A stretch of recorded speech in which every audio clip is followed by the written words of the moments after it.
how to find the sweet spot in your daily routine in retirement. In last week's video, we talked about creating variety in our lives to keep our minds sharp.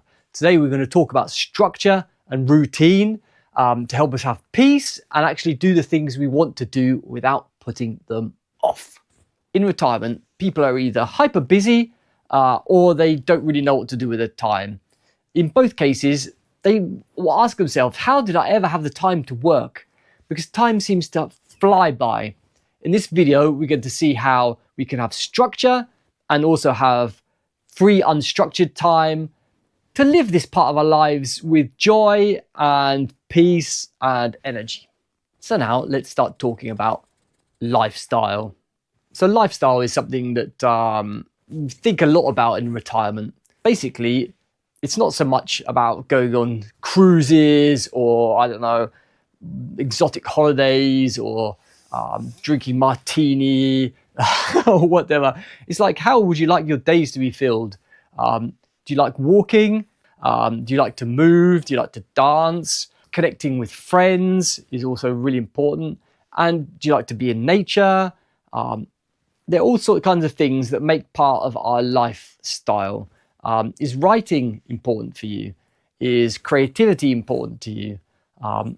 And how do you wish your days to be determines what we've put in our days, rather than just diving into anything and just filling up our time with things that perhaps aren't really going to fill us up so much and leave us a little bit drained at the end of the day and not knowing where the time went. So it's really hard to plan into our days free time unless we understand that our lifestyle, we want to have free time, take things a bit slower. And so when we come to think about our lifestyle, don't overplan. Resist the temptation just to stuff our days full of things, because that's work mentality. Now we can really afford to take it much easier. And rather than doing things all the time, we can really spend time nurturing our memories, nurturing what our life has been about, remembering our roots, and that will give us a huge solidity. So don't over plan. So let's talk about habit creation now. So there are lots of things perhaps we want to add to our daily lives, to our weeks, to our months, but somehow they just can't quite fit in there. Perhaps we would like to walk more regularly. Perhaps we would like to meet up with friends more regularly. Perhaps there are some habits that you know are good for you, like yoga or Tai Chi or going swimming, and somehow you just can't find the time for them. So with habit creation, what we're trying to do is attach them to some other part of what we do already. So what is something that we do every day? Eat. So we have, generally, most of us have breakfast, lunch, and dinner. And these all are pretty like in the days, right? So our meals offer us a perfect time to connect other habits to. So perhaps after lunch, we can go for a walk. Perhaps before dinner, we can have a walk. It's not all just about having a walk, right? But just as an example, we're using walk. Great writers, they used to go for many walks a day, actually 3 or 4 times. Walking helps us to think. That's why walking isn't just about physical activity. That's a bonus to it, right? Generally, when I hear people saying that they don't have time for this or that, it's a question of priority. Now, before you start to object to me and say, I haven't got time for this or this, hear me through, please. Generally speaking, it's because we haven't formed that habit yet. We have all sorts of different habits. We have all sorts of different forces which make us make decisions in our lives, right? And it's interesting to look at what is behind that. The best thing about a habit is that it comes with an energy. So when we've actually stabilized a habit, we don't have to think about it too much. And this is the great thing about having a routine. It takes out the sort of decision fatigue. It takes out the fact that I wake up and I don't feel like doing something. I know what I'm going to do and I just get on with it. It's not a question anymore. So I find it very helpful also to build our morning routine. So a healthy morning routine where we're doing some exercises, we're doing some reading, we're nurturing ourselves. We're not turning on our phones and scrolling, looking at social media or looking at the news first thing as we woke up in the morning. Otherwise, we're not going to have our own thoughts. We're going to have thoughts of other people that are trying to hack our brains, basically. And the same thing with at the end of the day, what could be a nighttime winding down routine for you? It could be doing some reading, it could be doing some writing. I would avoid watching television until right just before we go to bed, because it just stimulates our brains again, and it just gives us ideas which aren't our own. Just come back to our creativity, repair things, play with things, find out your own way to come down. Sleep experts talk a lot about thinking about the end of our day as like coming down, landing from an airplane. So an airplane doesn't just go whoop, it comes down. So the last hour, 2 hours before we go to bed are really a calming down time. We're not going to start talking about future projects just before we go to bed. Otherwise, our brains will just have this open loop and it will be rushing around trying to think of solutions to it. That's for the next day. If we have these questions ahead, just write them down, get them out there, and come back to it the next day. The last thing, when we think about what we're going to put into our days, we want to have something for our bodies, for our health, for our vibrancy. We want something for our minds that's going to nurture our minds. And we want something for our relationships. Every day we want to have something of these. So this is almost a joke, but it's not quite. Don't make ChatGPT your best friend, right? ChatGPT, he says, you're great, what a wonderful idea, that's brilliant. Tells you all these things, you have a great conversation. But what we could take from this, right, is how you like to be treated with somebody else, right? Perhaps you've actually enjoyed all this praise and stimulating conversations. So rather than expecting that from someone else, try and be that with someone else. So listening more, asking questions, saying, oh, that's great, brilliant, and building on things.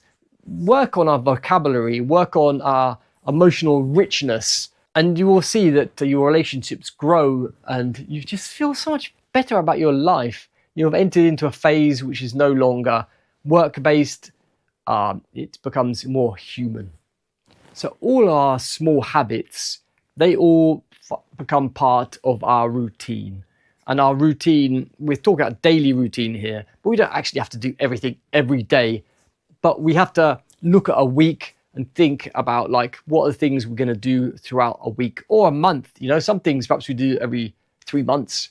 I don't know, but there are things that we do regularly and things we do less regularly. And every now and again, it's good to have our own like personal board meeting where we sit down and think, is this working for me now? Am I actually doing the things that I enjoy? Or am I doing things just because I feel obliged to do them? Is there a way that I can change what I'm doing? So here we're assessing whether to implement new changes or remove other changes, because as we get older, our needs change and we need to see if we can make some small tweaks here and there.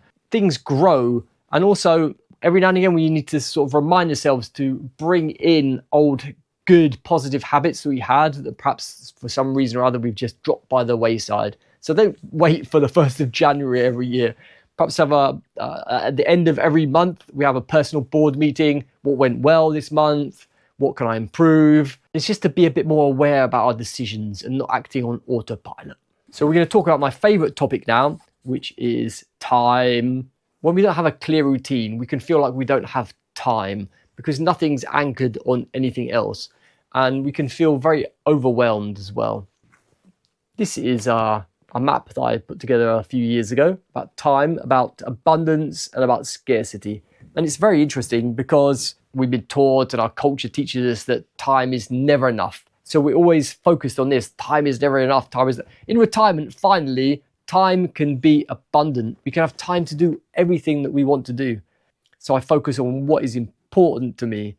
I turn challenges into opportunities. I gift myself time to restore, to regenerate, and to rest. I connect to what makes me fully alive. And the time scarcity is more about I haven't got time to do anything I want to do. I'm always the last person at the end of the list. If you don't charge yourself up with energy, you won't have it for anyone else. So it's really important that you look after yourself. Otherwise, you'll resent it and you'll be frustrated, overwhelmed, distracted, exhausted, and probably feel a bit lost. So don't manage your time. Have a vision for it and understand what that means. It means not getting caught up in our day-to-day. It means setting back a little bit. What do I wish my life to look like? What would I like to be doing? Don't just manage your life. Have a vision for it. And what do we mean by this? It means seeing what's going on and really knowing what it is we want for it. Experiment. See what works. See what doesn't work. The vision is connected to your why. Why are you doing the things that you're doing? Ask yourself why. And then before we go to how, like what is it I want to do? And not like how can I do that? What do I want to do? And then why is that important to me? And then do it. This is a much better approach to doing things, and you're much more likely to do them in the end. And when it's all too tight, things are all one behind the other, and we're being called to do this, it can all get very tight and we can feel very stressed. That's where we need to step back and implement some changes. So it's good to use a clock, right? Because it's a beautiful tool that we have. But remember, there are lots of cultures that don't use clock time. They have appointments like we'll meet when at sundown or at dawn or when we're all hungry. And this is a little bit alien to our culture. But what I'm trying to say is that sometimes agreements about activities with other people could be much more interesting than just having a series of appointments throughout the day. That feels a little bit more like work time. So what is it that you really disliked about work life that you've brought into your retirement now? Look that in the face as well and make some changes. So summing it all up, routine helps us, but don't get mechanical with it. We can feel like we're new every day. We can have new eyes and always see different aspects of things. Even if something on the outside seems the same, we can bring in some minor changes here and there, bring in some surprises, surprise ourselves, surprise others. Routine doesn't mean that everything has to be exactly the same. It's just like routine is it's setting out some anchor points in space so that we orientate ourselves, so we have rhythm to move through life. And we can feel our own rhythm. What is your rhythm? Are you moving faster than you feel is right for you? Or are you feeling slower? And calibrate. So this can be a lot to work through on your own. And if you're interested in working it through with someone, find yourself a coach. This is something that I offer. I have a 3-month coaching program called Vibrant Elder, which just help you bring the best into your retirement years. You can find more about the coaching program in the link in the description. Thanks for watching and hope to see you again soon.